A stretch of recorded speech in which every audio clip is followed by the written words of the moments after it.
बहुत बहुत स्वागत है आपका इस लखनऊ कंप्यूटर की अनोखी क्लास ऑनलाइन क्लास में।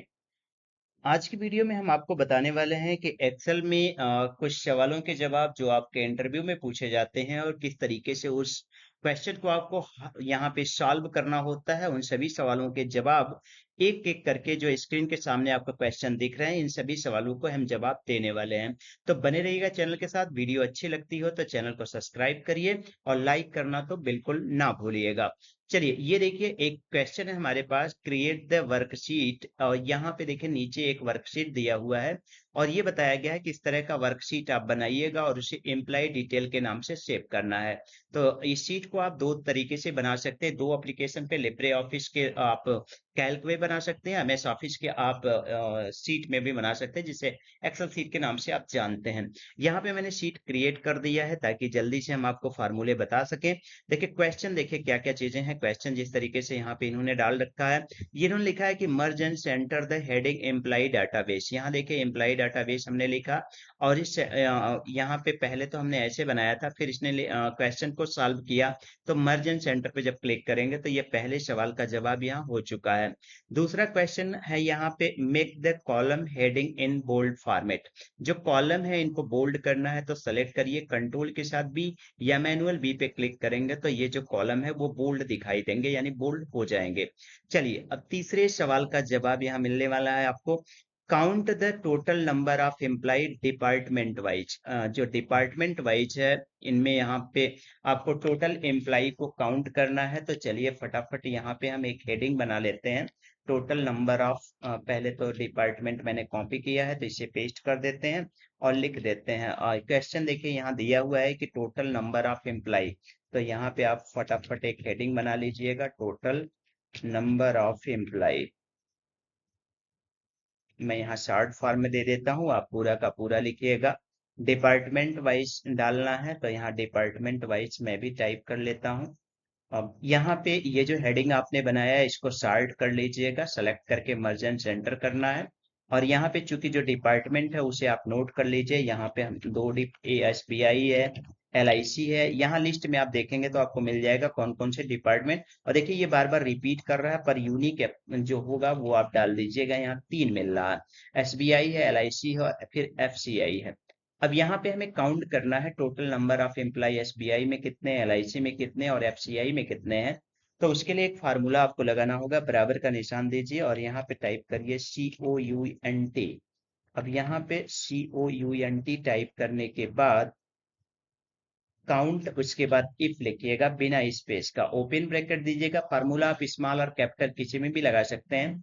यहाँ पे जो डिपार्टमेंट है वो हेडिंग को छोड़ के नीचे का जो डाटा आपने लिखा वो लिखना है, यानी सेलेक्ट करना है। और सेलेक्ट करने के बाद कॉमा देना हो, क्राइटेरिया में डबल इन्वर्टेड कॉमा में, चूंकि हमें एसबीआई काउंट करना है तो यहाँ पे टाइप करेंगे एसबीआई और डबल इन्वर्टेड कॉमा को क्लोज करना है। ब्रैकेट को बंद करिए, एंटर कर दीजिए, यहाँ पे डिटेल मिल जाएगा।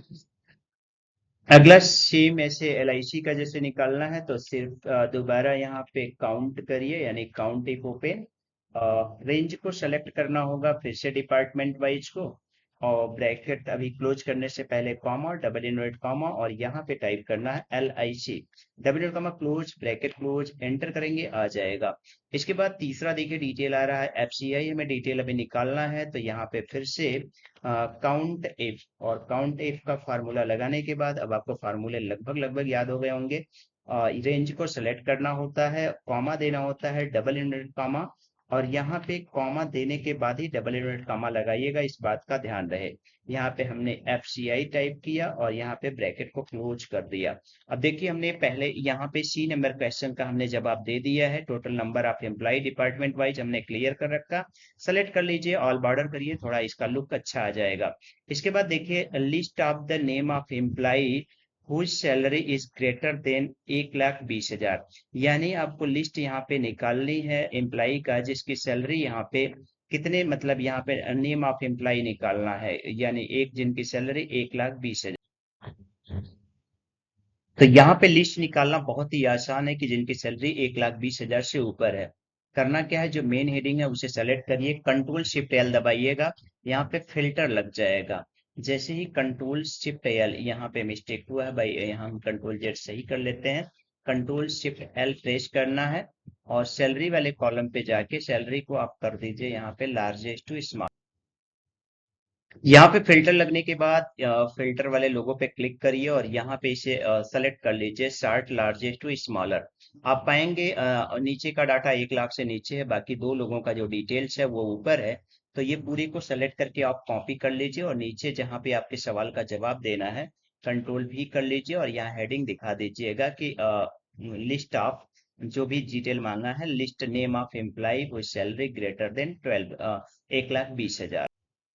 तो यहाँ पे हमने हेडिंग बना दिया है और हेडिंग को मर्जन सेंटर कर लीजिए और यहाँ दिखा दीजिए employee list name whose salary greater than यहाँ पे 1,20,000। और इसके बाद देखिए अगला जो क्वेश्चन है, यहाँ पे count the total number of employee who have salary greater than 1 lakh, यानी यहाँ पे आपको काउंट करना है जिनकी सैलरी जो है 1 लाख से ऊपर है। तो मैं इस हेडिंग को कॉपी करता हूँ, यहीं पेस्ट कर लेता हूँ और यहाँ पे हेडिंग को चेंज कर देता हूँ। यह फार्मूला देखिए कैसे लगाना है। यहाँ पे चूंकि 1 लाख से ऊपर काउंट करना है जिन कितने लोगों की सैलरी है, तो बराबर का निशान, फिर से वही फार्मूला लगेगा काउंट COUNT, और काउंट लगने के बाद काउंट इफ ओपन ब्रैकेट देना है। रेंज आपको सेलेक्ट करना है सैलरी का, और सैलरी के रेंज सेलेक्ट करने के बाद यहाँ पे आप कॉमा लगाइए और डबल क्राइटेरिया में देखिए मांग रहा है तो डबल इन्वर्टेड कॉमा और यहाँ पे ग्रेटर देन का सिंबल और यहाँ टाइप कर लीजिएगा 1 लाख और ग्रेटर इन्वर्टेड कॉमा बंद ब्रैकेट बंद करेंगे तो 1 लाख से ऊपर कितने लोग हैं, यहाँ देखिए बता रहा है कि 2 लोग हैं। तो ये हमारे इस सवाल का जवाब हो चुका है। एफ में sort the data department wise ascending order, यानी डाटा को सॉर्ट करना है डिपार्टमेंट वाइज में असेंडिंग ऑर्डर। तो क्लिक करेंगे यानी A to Z, तो यहाँ पे देखिए FCI पहले पे आ गया, फिर LIC, फिर SBI, ये भी कंप्लीट होता है। इसके बाद जनरेटेड एक कॉलम चार्ट और यहाँ पे लाइन चार्ट, यानी 2 चार्ट यहाँ पे जनरेट करना है, तो वो भी हम क्लियर करा देते हैं। चार्ट बनाने के लिए शीट को आप सेलेक्ट करिएगा और चार्ट वाले ऑप्शन में चले जाइएगा। हालांकि इसमें ऑप्शन जो है चार्ट का अलग मिलेगा और जो आपका डिटेल वाइज यानी लिब्रे ऑफिस में चार्ट अलग तरीके से मिलता है। तो चार्ट के लिए डाटा को सेलेक्ट करना है, कॉलम चार्ट भी यहाँ मिल जाएगा और पाई चार्ट भी आपको मिल जाएगा। तो जो भी यहाँ पे दोनों चार्ट को आप अलग अलग तरीके से लगा लीजिएगा। बाकी ये कंप्लीट होता है। अगली वीडियो के लिए चैनल पे आगे देखते रहिए।